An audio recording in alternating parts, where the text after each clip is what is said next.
अगर दशरथ महाराज सीता माता के साथ यह काम नहीं करते तो सीता जी का हरण नहीं होता। दोस्तों, राजा दशरथ ने एक बहुत बड़ी गलती कर दी थी जिसकी कीमत सीता माता को चुकानी पड़ी। सीता जी को इतने कष्ट झेलने पड़े, इसके पीछे सिर्फ एक ही आदमी था और वो थे राजा दशरथ।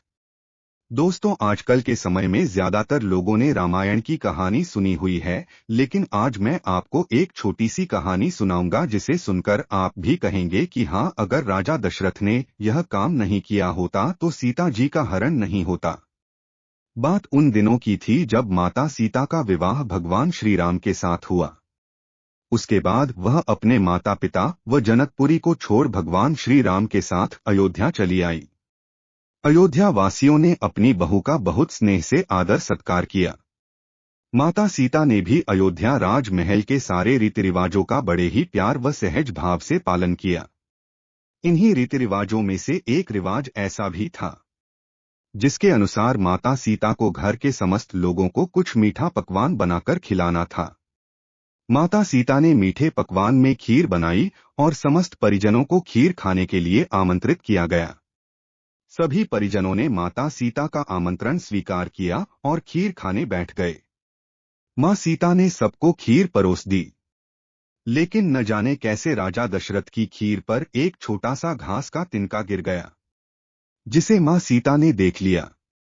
चूंकि वो खीर राजा दशरथ को दे चुकी थी और उन्होंने खीर खाना शुरू कर दिया था, इसीलिए अब मर्यादा बस उनके लिए उस तिनके को हाथ से उठाना संभव नहीं था। तभी मां सीता ने दूर से ही उस तिनके को घूर कर देखा और वो तिनका जल कर राख हो गया।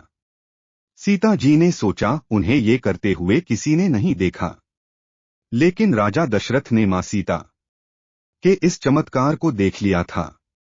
उस वक्त राजा दशरथ चुप रहे, लेकिन कुछ समय बाद उन्होंने सीता जी को अपने कक्ष बुलवाया और उन्होंने सीता जी को बताया कि आज उन्होंने भोजन के समय उनके चमत्कार को देख लिया था।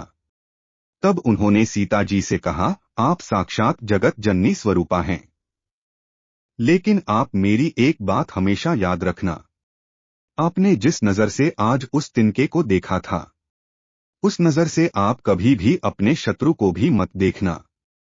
यही कारण था कि जब रावण ने माता सीता का हरण किया था तो वो खुद रावण को खत्म कर देती, लेकिन वो राजा दशरथ के वचन में बंधी हुई थी। और बस इसी कारण जब भी रावण माता सीता के सामने आता था तो वो उस घास के तिनके को उठाकर राजा दशरथ की बात को याद कर लेती थी। माता सीता चाहती तो रावण को पल भर में ही राख कर सकती थी, लेकिन राजा दशरथ को दिए उस वचन की लाज रखने के कारण वो हमेशा मौन धारण कर लेती थी।